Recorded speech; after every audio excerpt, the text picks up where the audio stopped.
जहानिया से bureau chief Chaudhary Ishfaq Ahmad जट की report के मुताबिक जहानिया के गवर्नमेंट बॉयज़ कॉलेज में क्लर्क अली अहमद मून ने बच्चों से तालीमी सर्टिफिकेट की मद में हज़ारों रुपए वसूल किए। तलबा से पैसे मंगवाने की ऑडियो सोशल मीडिया पर वायरल हो गई। ऑडियो में सुना जा सकता है क्लर्क बच्चों से स्नात की मद में पैसे मंगवा रहा है। डिप्टी डायरेक्टर कॉलेज के नोटिस के बाद इंक्वायरी कमेटी ने क्लर्क के खिलाफ इंक्वायरी भी मुकम्मल कर ली, जिसमें क्लर्क अली अहमद मून पर करप्शन साबित होने पर स्कूल के प्रिंसिपल ने क्लर्क को काम करने से रोक दिया। Principal boys college Akbar Ali ने प्रेस कॉन्फ्रेंस करते हुए बताया कि क्लर्क अली अहमद मून की ऑडियो वायरल होने के बाद डिप्टी डायरेक्टर कॉलेज खानेवाल ने नोटिस लिया, जिसकी इंक्वायरी के लिए 3 रुकनी कमेटी तश्कील दी गई थी। क्लर्क अली अहमद मून पर लाखों रुपए करप्शन का इल्ज़ाम है। अली अहमद नामी एक क्लर्क है हमारे कॉलेज में।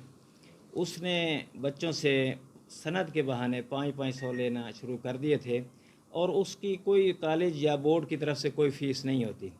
तो जब यूँ ही कुछ बच्चों ने मुझे शिकायत की, यूँ ही मुझे इल्म हुआ, मैंने फिर फ़ौर जो है उससे दफ्तर वापस ले लिया और उसके ख़िलाफ़ एक इंक्वायरी हेल्ड कर दी।